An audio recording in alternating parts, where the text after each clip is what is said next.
Hi traders, market update muna tayo kay Bitcoin. Still ranging tayo from the month of March. Itong candle natin for the month of March. Ang price natin moving boundary ng high ng March to low ng March. Going to weekly. Sa weekly natin, nagkaroon tayo ng malaking movement. 16% ang binaba ni Bitcoin. Okay, dito tayo sa main time frame kung saan ako nag-analyze. Ang ginagamit ko pang analyze ay ICT concept. Karoon tayo ng break of structure dito. Ang price natin, moving pa rin tayo ng downtrend. May sweep na ang liquidity dito. Next liquidity natin sa baba ay itong demand, ang sunod na pera na pwede kung saan pwede siya mag-bounce. Dito nga sa area na to, nagkaroon tayo ng bounce ng reaction ang price, up move, but still downtrend. Okay, to get me bullish dito sa Bitcoin, kailangan itong high na to ma-break. Then, mag-shift na yung bias ko to long. For now, wait tayo ng price movement. Kung maghanap tayo ng trade dito, shorting tayo. Based sa kanyang price behavior. Using the ICT concept, para makahanap tayo ng short trade, syempre yan hanapin muna natin ang premium area. Kung saan tayo magbebenta. Sa premium area, hanapin natin ang PGRA natin. Ano ba yung mga PGRA? PGRA. Una, pag nag-continuous yung trend ay order block. Kung saan nag-start yung down move. Sunod, yung mga fair value gaps. FPG. Sunod ang ating optimal trade entry. Ang optimal trade entry natin, itong dito sa area ng sweet spot, yung 61.8, 70.5, tsaka 78.6. Pero ang optimal entry talaga itong 70.5. Yan yung area na yan. Then, ang order block natin dito sa kung itong last candle up bago mag break of structure. Ito yung last candle up niya.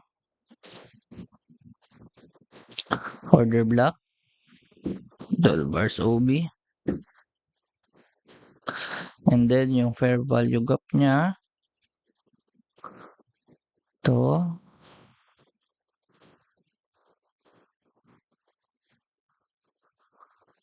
Fair value gap. And then meron pa ako nakikita dito ng isang fair value gap. Yan. Yung mga imbalance niya. Mga imbalance ng mga seller.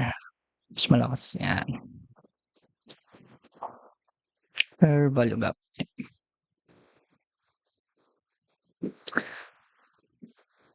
As of now, yung price nasa baba na nga ng range low. Pwedeng gawin ng price. After ma-reach niya yung mga supply zone na to, kuhain niya yung liquidity itong below dito sa low na yan, and then i-touch nga itong demand kung saan yung last consolidation before dito karoon tayo ng uptrend. Sa trade entry na continuous yung pagbaba, once yung price, ito, kunyari, Mamaya after 4 hours kasi magko-close na yung candle na 'to. Once closed na 'yan, magkakaroon tayo ng high dito. Ito, 'yan, high na 'yan. Once nag-SFP siya diyan, ano ba yung SFP, yung swing failure pattern. Ano ba yung itsura ng yung swing failure pattern natin, wait, ayusin ko lang. Ang swing failure pattern once merong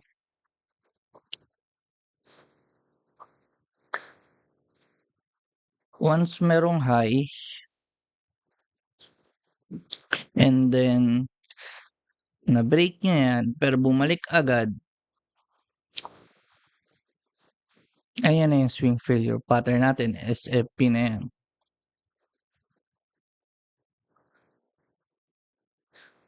And then ma-distinguish natin siya using ng candlestick, yung mga long wick, 'yan, yung mga doji,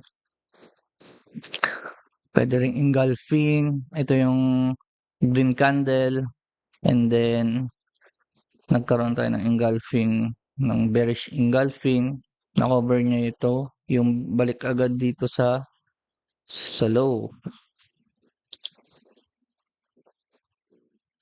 Ito magandang setup 'to mamaya. Once once nagkaroon siya ng SFP dito,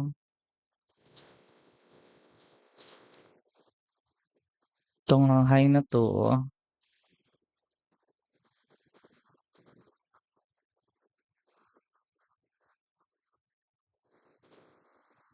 SFP, ayan.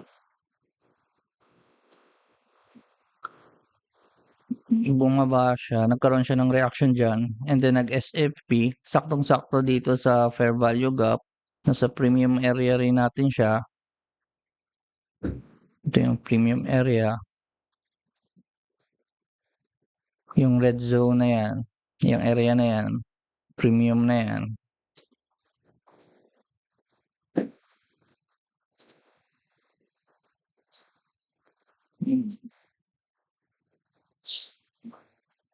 Premium na 'yan, na-touch niya itong fair value gap, mabalikan niya, ma-fill niya yung fair value gap na 'yan, and then nag-close nga ulit dito, puwede ako mag-take ng trade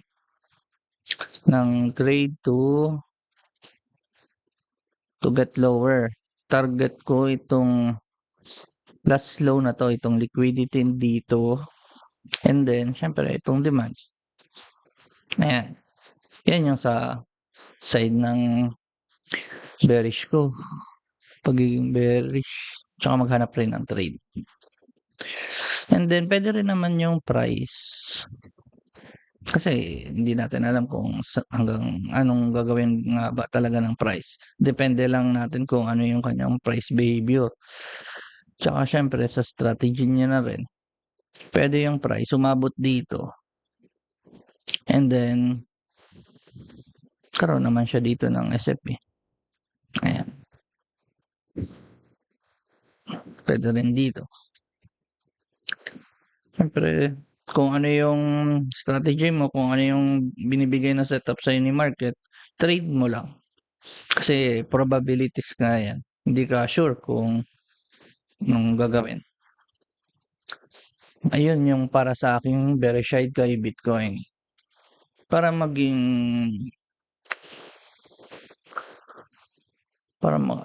bullish naman ako, puwede kong isipin na deviation 'tong area na 'to, and then ma-break niya 'to, karoon ng market structure shift or break of structure. Parehas lang naman yun, or kung ano, pagha-high ba. And then hanap ako ng discounted price sa area na 'yan. Dito sa discounted price, hanap ako ng mga pijari ko, order block, fair value gap, OTE, breaker. Ayan. Then targeting ko 'tong mga liquidity dito. Ano ba yung liquidity? Parang pera lang 'yan sa simple term. Mga pera. 'Yan, yung mga relative highs na 'yan, equal highs na 'yan. Then itong range high. 'Yan.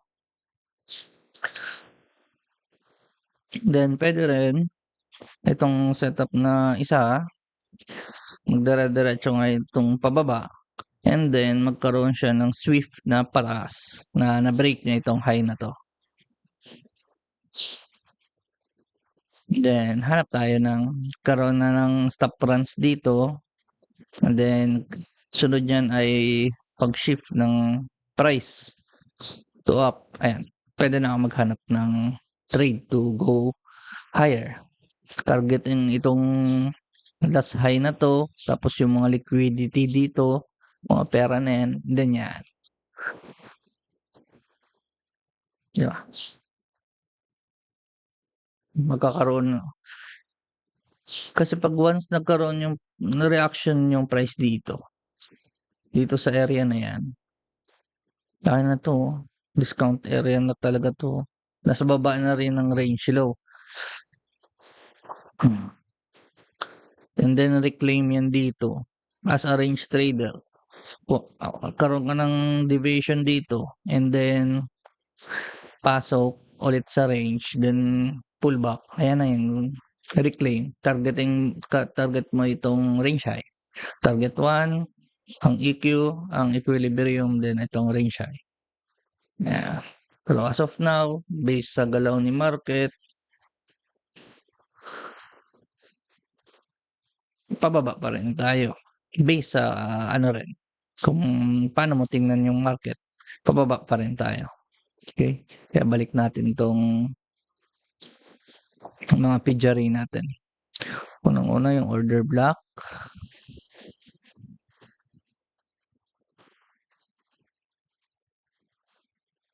Order block natin. Sunod yung mga fair value gap. Kasi once ma-fill yan, pwede na naman yung price pumunta sa baba.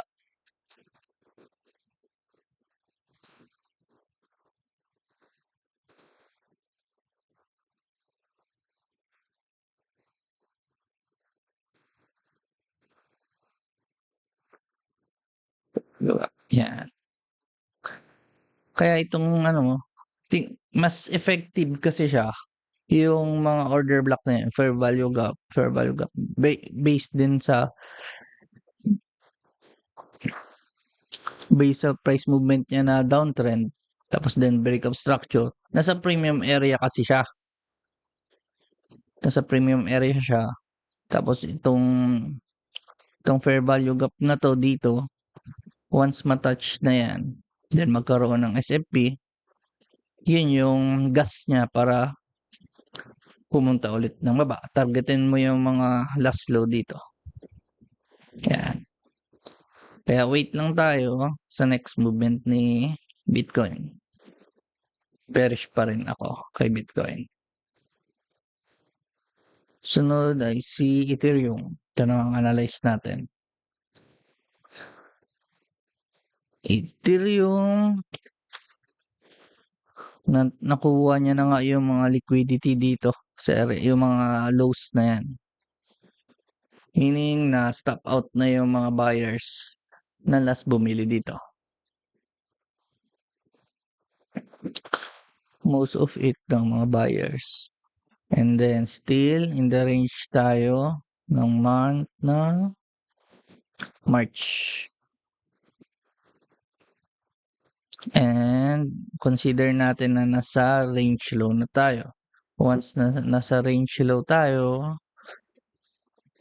ang psychology ng mga tao is to buy. Parang ang range tumatakbo lang ng ganyan. Masasabi mo lang na trending na yung price once na break niya na yan, until proven na nga talaga. Yun yung basis mo. Para ngayon sa 12 hours, check natin. Moving down pa rin tayo. Hanap ka ng trade mo based sa trend. Trend tayo ay downtrend tayo. Hanap tayo ng trade papuntang baba. Same scenario lang din. Hanapin natin yung order block natin, yung last candle up. Ito, before, sabihin natin last candle, itong up move na to, before yung break ng structure. 12 hours OB. Di ba? Tapos hanapin natin yung mga fair value gap. Ang fair value gap natin, ito,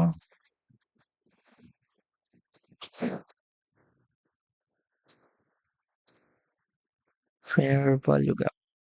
Ayan. Meron rin dito. Fair value gap. Yung mga area na yan, yung mga point of interest na yan, malaking tulong yan para sa, malaman mo kung saan ka kukuha ng trade.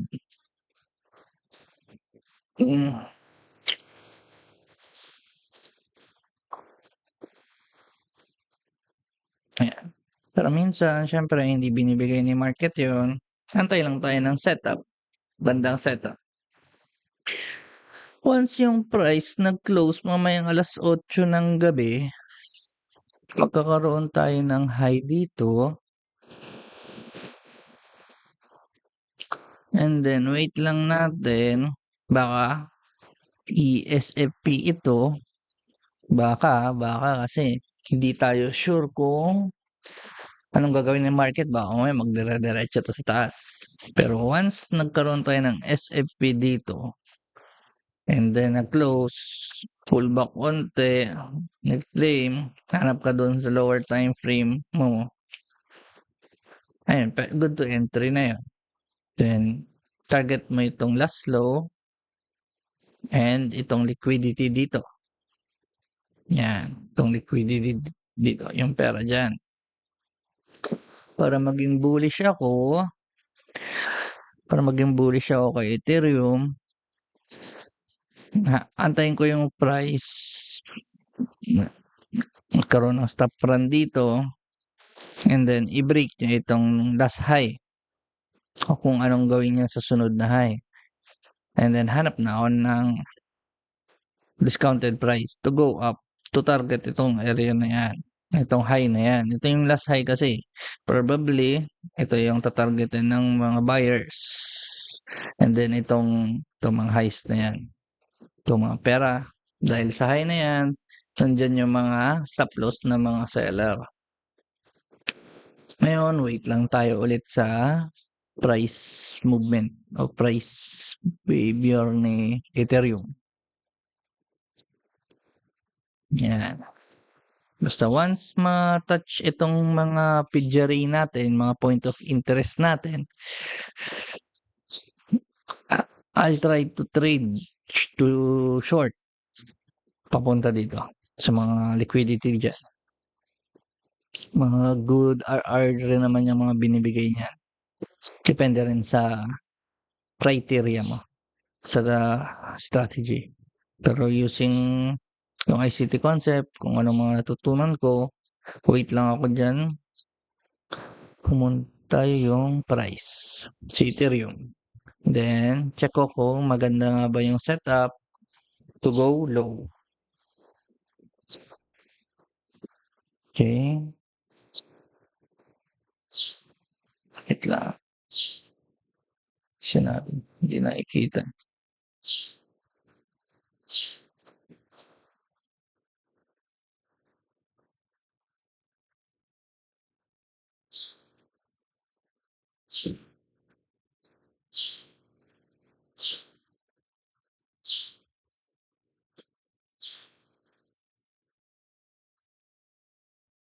Ranging ang price natin. Okay, Ethereum. Pero nasa range low siya. Kaya yung chance pumunta sa taas after niya ma-reclaim ito,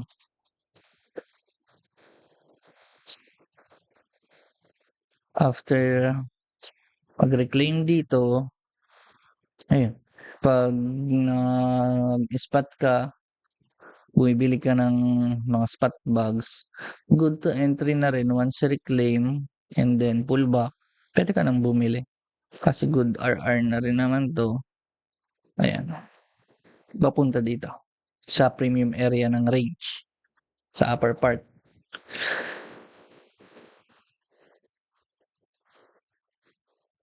Kasi ito sabi deviation, after deviation yung price nag-reclaim sa range low and then yung price pump. Yung binibigay ang percentage niyan 'pag bumili ka ng spot bugs, taas niya 'no, 27%. Target ka lang rin sa premium area or dito sa other side ng range, yung extreme, diyan sa upper high, ayan. Pero be cautious na lang kasi dito sa premium siyempre nandiyan yung mga sellers.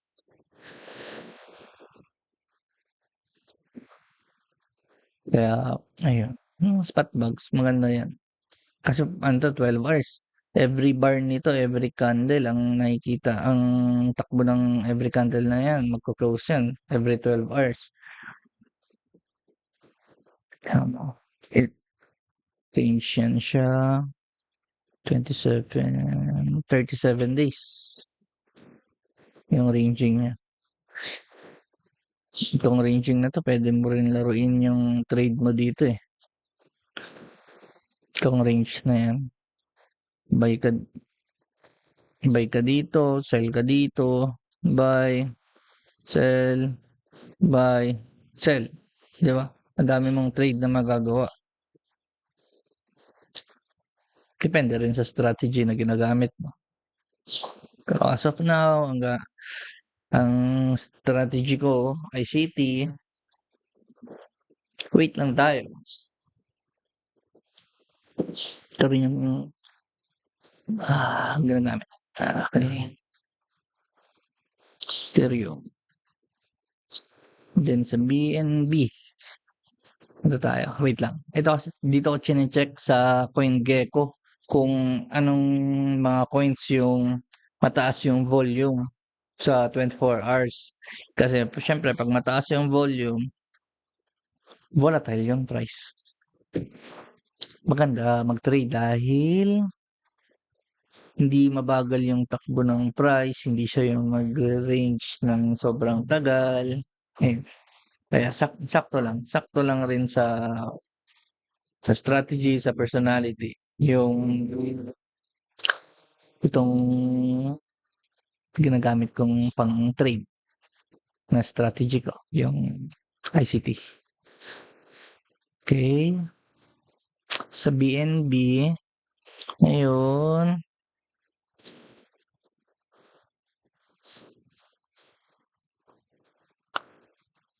nandito tayo sa range low.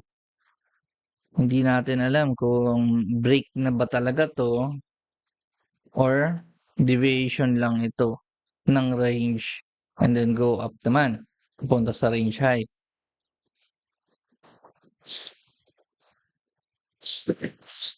Kaya sa ngayon, para maging para matuloy-tuloy ang trade natin puntang baba, yun din ang pinapakita ni BNB ngayon, hanapin natin yung mga point of interest natin.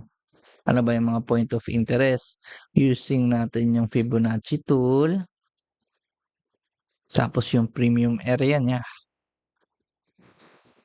Dito sa premium area na yan, 0.521, hanapin natin yung mga pizza ray natin. Ano ba mga pizza ray dito? Ayan, hindi ko naburahin. From breakout structure, yung last candle up before ng breakout structure. Ito yung 12 hours order block natin. And then yung fair value gap, ito from that low to this high. And then itong mga imbalance na fair value gap. Sa ngayon, si price, nagkaroon tayo ng reaction. Yung price na hit itong fair value gap natin dito. Itong area na yan, karoon na. Once close na ang mamaya mga 8:00 ng gabi, nag-close ito at nagkaroon ng high. Pag yung price para mag-trade ako trade ako ng short. Once yung price nag-close na nga lang mamayang 8:00, then karoon ng reaction, and then nagkaroon tayo ng swing failure pattern dito, check nyo na lang kasi sa mga ibang YouTube page meron yang kung ano yung itsura ng swing failure pattern, yung mas malinaw. Karoon tayo ng swing failure pattern dito, and then nag-reclaim nga dito sa high na yan, then sa pullback,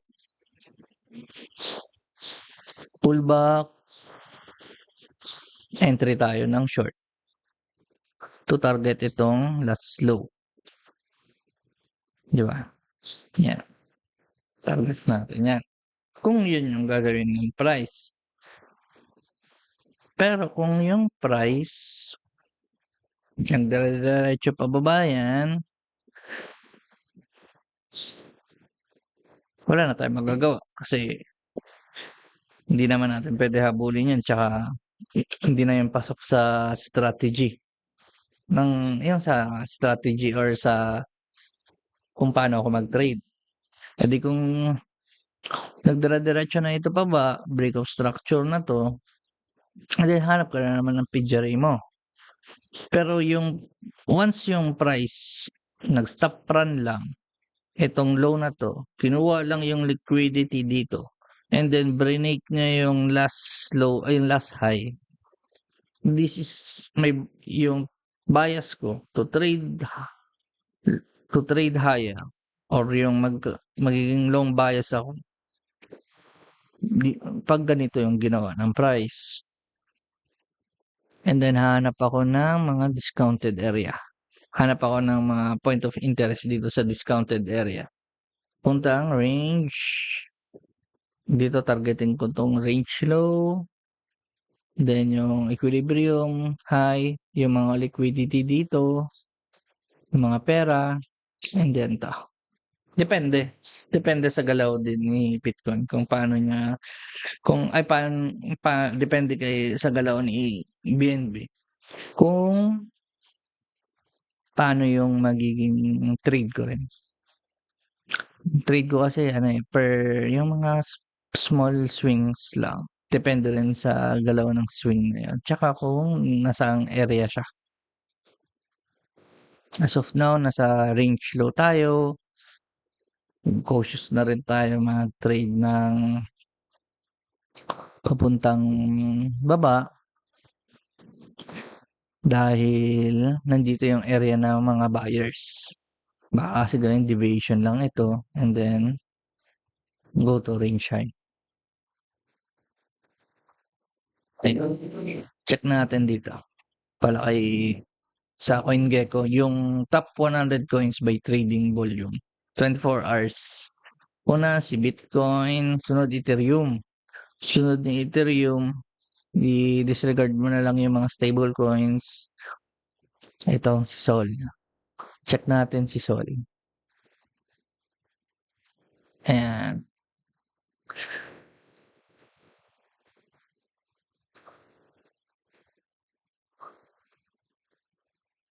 Ranging pa rin tayo kay Sol. Tagal na tayong range. Pero mapapansin nyo, nandito tayo sa discounted area ng range. Pwede yung price. Siyempre, dito na yung area ng mga buyers. Isipin na natin na pwede nang mag-reverse si Sol. Papunta na dyan dito sa premium area. O mas magandang matarget niya itong mga pera dyan. Lalo na yung range high na yan. Pero as of now, karoon tayo ng market structure shift dito. Hahanap tayo ng trade pababa. Kasi trade with the trend nga. Karoon tayo ng market structure shift. Hahanap tayo ng trade papuntang baba. Bearish tayo dito, bearish. Using yung ating PGRA, yung mga PGRA natin, dito tayo sa premium area maghahanap. Meron tayong nakitang breaker. fair value gap, tsaka OB. Sa ngayon, si Sol, karoon siya ng reaction dito sa fair value gap natin dito. Itong area na yan. Hindi niya pa napi-feel pero nabalikan. Nag-close ito mamayang 8:00 ng gabi.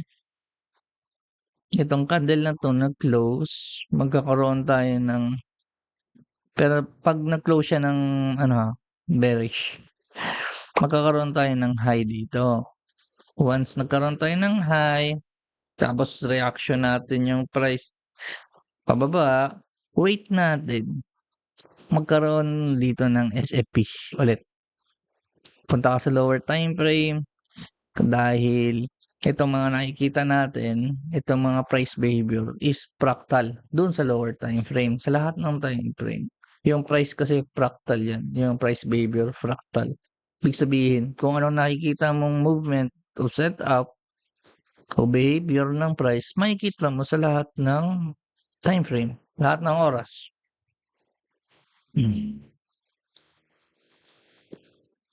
Dito. Okay, balik tayo dito. Sorry. Once nagkaroon ng SFP dyan, 1 hour close or pullback or setup ng reversal setup mo, good to short ka na. Targetin mo itong last low and then itong low na yan. Pwede, then next mong target itong mga pera na to. Pwede pa yan. Pwede pang gawin ni Sol yan. Kuhain. Magkaroon ng string failure pattern dyan. Target itong low. Itong sunod. Then, itong liquidity dito. Yung pera na yan. Yung low na yan. And then, itong low. Pwede yan. Ayan yung sa bearish side. Pero bearish naman ako. Naantay lang ako ng shift ng market to go long. Para mag-long ako dito, ko nakikita kasi as of now nakikita ko ranging yung price. Ranging ang price natin. Ayusin natin. Range. Itong range high. Ito yung range low. Nagkakaroon tayo ng deviation dito. Then, tinatarget ng Sol yung other side. Then, after nyan, baba na naman si Sol dito. Ayos na. Pagka-deviation dito, candle close ng 12. Next target. Ito naman, probably, pwede nyo gawin yan. Diba? Hindi naman natin alam kung anong gagawin ng market. Pwede kang gawa ng senaryo ng papunta dyan. Kaso sobrang tagal yun. Hindi, na yan. Pang-invest o pambili na ng mga spot bags. Kaya dito tayo sa small movement, kung anong ginagawa ni price, ranging tayo. Kaya nandito na rin tayo sa premium area ng range na to. Itong range na yan, nandito na rin tayo sa premium area. Kaya good to long short na rin. Antay lang tayo ng magandang setup.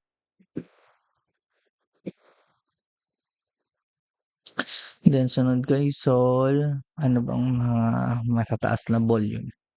Itong Notcoin. Check natin si Notcoin. Wala na secret. Notcoin. Okay. Yun. Ito, good to long ito si, for me, nagkaroon na tayo ng market structure shift kay Nuts. Good to long na to siya. Lagyan natin ng mark. Itong last high niya kasi. Pag nag-close si Notcoin dito, nag-close above. Tapos, doon punta ako sa lower time frame, yung pullback niya dito.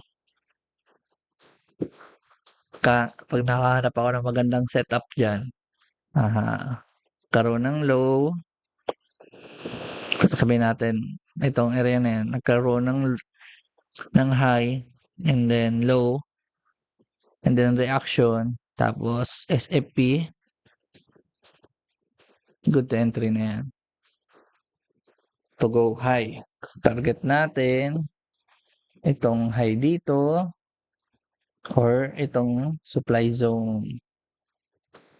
Ito, sunod to. Ganda na to. Parang reversal setup na to siya. So now, nagkaroon na tayo ng market structure shift. Pwede nating sabihin na stop runs na to for nuts. Middle. Okay. I'm sorry. Bottom, center. Ayan, stop run na yan. And then, nagkaroon tayo ng market structure shift. Dito. Hindi natin. Isin natin. Top, left. Okay. Shift na yan. Wait na lang natin magkaroon ng pag ito, SFB, ang ginawa niya dito, hindi nag-close. Diyan sa line na yan, hindi nag-close. Maghahanap tayo ng trade. Pababa. I mean, maghahanap tayo ng mga pizza ray dito sa baba. Okay. Ano saan ba yung pizza ray natin? Ang una dyan, ito yung order block. Yan. Order block yan. To go long, to go higher yan ha. Order block. Yan. Next, yung fair value gap natin. Dito. Ganda ng coin na to. Pero hindi natin alam. Baka mag-range yan siya. Depende. Trade lang tayo ng levels to levels. Still fair value gap. Ayan.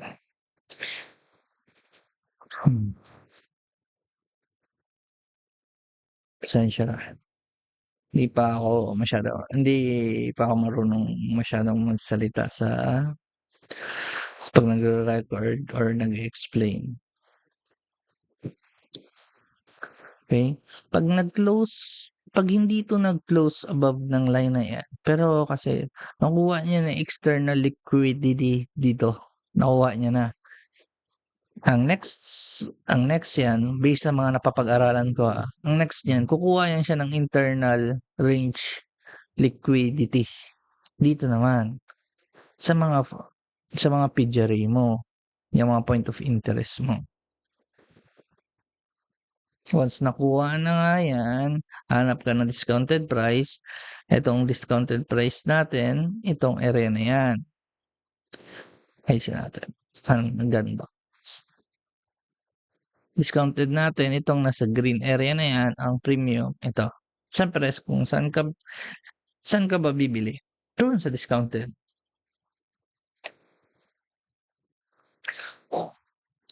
Once yung price di nag-close dyan, then pumunta dito. Antay na ako ng setup na to go long. Once ito, nagkaroon ng reaction, and then nagkaroon ng stop run, reclaim dito, sa low na yan, reclaim yan, good to enter na ako, targetin ko to, itong high na to, and then next target ito. Yan. Pero trade lang tayo sa mga maliliit na galaw, yung hindi masyadong matagal, para mabilis bumalik yung profit natin. Mabilis rin natin malaman kung tama ba tayo o mali sa trade dahil probability game nga itong trading na to. Kaya dapat yung psychology mo, yung iniisip mo, ready kang matalo. Yung ano tayo. Pero pag ito nag-close dito sa taas na to, nag-close yan dyan, yung candle na yan, nag-close yan dito, and then nagtuloy-tuloy nga, ang pullback dito sa area na yan, ang pullback, then karoon tayo ng stop run, reclaim, good to enter na yan, to target itong area na yan. Ganda ng setup na yan. At dito kay Notcoin, long na yung ano ko dito. Long bias na ako kay Notcoin dito. Okey, magandang ano na 'yan kay Nat.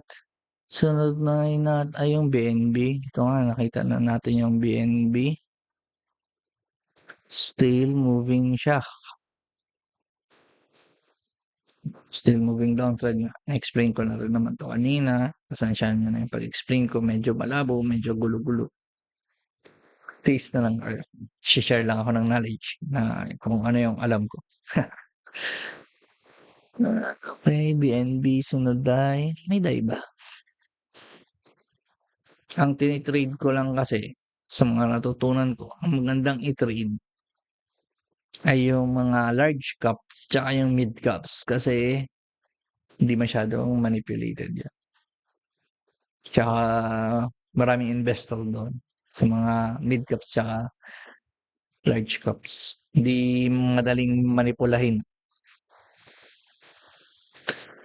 Walang DAI, Doggy, check natin si Doggy. Doggy. Oops, sorry. Grabe oh. Okay, dito tayo ngayon kay Doggy. For now, nasa range low tayo. Sped puwedeng sabihin ito yung range, eh. Depende kasi yan kung paano mo tingnan yung market. Depende mo rin kung saan mo ilalagay. Wala namang tama o mali or ano, or sabihin lang natin mas accurate yang ano, pero hindi mo naman masasabing mas accurate. Depende lang yan kung paano mo tingnan yung market. Walang tama o mali. Kung anong nakikita mo, ayun na yun. As of now, si Doggy,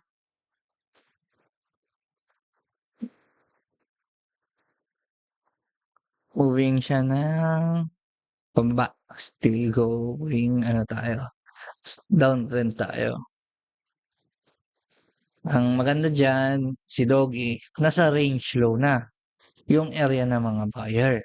Nandito rin tayo kung saan puwedeng si Doggy nag-trap ng mga sellers dito kasi breakout 'to, eh. Breakout ng range, papasok yung mga range trader to go short. 'Di ba puwedeng gawin 'yun, to trap yung mga nagso-short dito. And then, a shift dito, market structure shift, pullback, hindi natin alam kung gaano kabababa yung pullback. Targetin mo itong equilibrium kasi nagse-serve rin yan siya na resistance and then puwede mo 'tong targetin. Tsaka tandaan niyo, kakatapos lang ng halving nakaraang March. Every halving kasi after nun bull market, 'di ba? Ngayon lang, sa ngayon nag-aantay tayo ng trade. Kung bull market na nga talaga kasi once na nag-bull market, liparan na yung mga coins, yung market, hindi na kayo papapasukin yan ng basta-basta. Kung makahabol man kayo, sabihin natin nasa taas na. Mabilis lang yung movement niyan 'pag bull market. Okay, sa ngayon dito tayo sa range low. Maganda rin dito, magandang bumili yan sa area na yan. Para sa mga spot bags natin. Low papuntang dito 100% yan, oh. Sabihin natin naglagay ka ng mga ₱10,000 'pag lumipad yan papuntang range high, bumalik rin sa'yo times 2 na yan, 'di ba? Pero siyempre depende yan sa'yo kung ano rin yung strategy mo, kung ano yung mga pinapaniwalaan mo o napag-aralan mo, okey? Sa ngayon, antay tayo dahil ang si Doggy pababa, hanap tayo ng trade papuntang baba rin. Magte-trade lang tayo ng papuntang taas, magte-trade tayo ng long, magiging long bias tayo.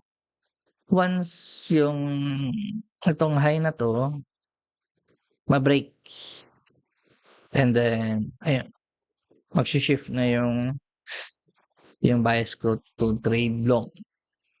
Sa ngayon, shorting tayo, antay tayong mag-close mamayang 1200 kung high nga ba talaga 'to. Yan, high. Wait, kung high nga ba talaga 'to. Once high yan, tapos karoon tayo ng reaction dito. After reaction, SFP, ma trapping yung mga traders dito, yung mga nag-long kasi breakout rin yan. And then a pullback o close ng sa lower time frame, close yan, good to entry na yan. To target mo yung last low. Itong last low natin, 12 hours, di ba? Or itong low na to. Yan. Pwede. Depende kung ano gagawing price behavior. Pero maganda rin kasi yung pagbabouncean niya eh. Di pa pagpapunta sa baba.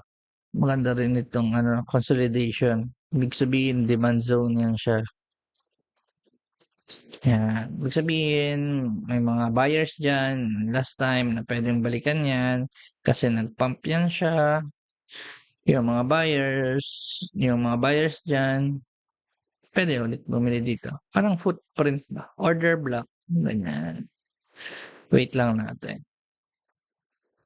Kasi pwedeng gawin ng price. Kasi hindi natin masabi kung anong gagawin talaga ng price eh. Depende lang natin kung anong galaw niya. Ipapasok mo yung strategy mo. Iti-take mo yung probability, yung chance na yon para kumita ka. Kaya sa ngayon, pag ito high na, pag nag-S&P nga yan, trade ka ng low, check mo lang. Tapos minimum ka lang ng 2:1, 3:1, good na yun. Kasi ulit-ulitin mo lang yung strategy na yan. Pero kung itong price na to, yung dire-diretso pababa, wala na tayong magawa doon, kundi antay na ulit tayo ng panibagong opportunity kasi yung market hindi yan naubusan ng opportunity para sa trade. Yung pag yan, break of structure ulit yan. Pero once yung price, katulad kay Nat kanina, nag-break to, tapos biglang taas, swift yan yung pag mabilis na break niyan. Mag-shift yung bias ko to trade higher. Hanap ako dito sa Pidja Ray. Hanap ako dyan sa Pidja Ray, sa discount area. Tapos target ko to. Yan, yung mga high na yan. Yung mga liquidity dyan, yung mga pera. Yan. Siyempre, trade tayo. Once trade na yan, out na tayo. Then antay ulit tayo ng pullback, kung bibigyan. Tapos trade ulit ganyan. Ano lang, simple lang.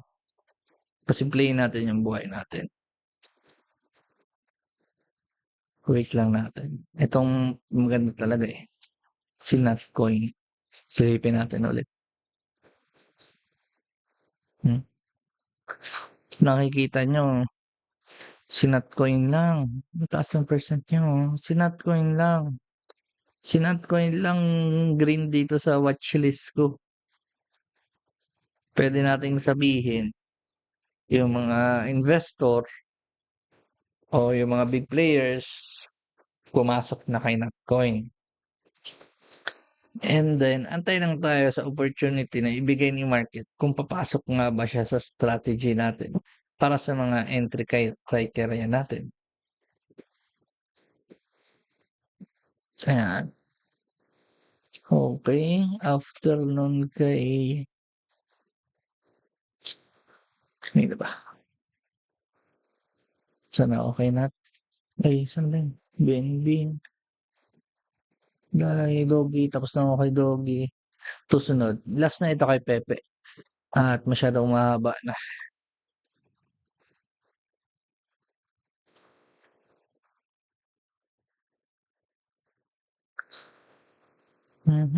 Si Pepe ngayon. Delete natin yan. Moving pa rin. Nandito tayo sa range. Anong range ba to? Like may range. Parang range to ng month na. Range high. Range low. Month ng May. Using the month of May, yung range high niya, tsaka range low, doon ako nag-plot. Monthly range. using by natutunan ko kay Supremo, kay, kay Supremo, Trader Supremo.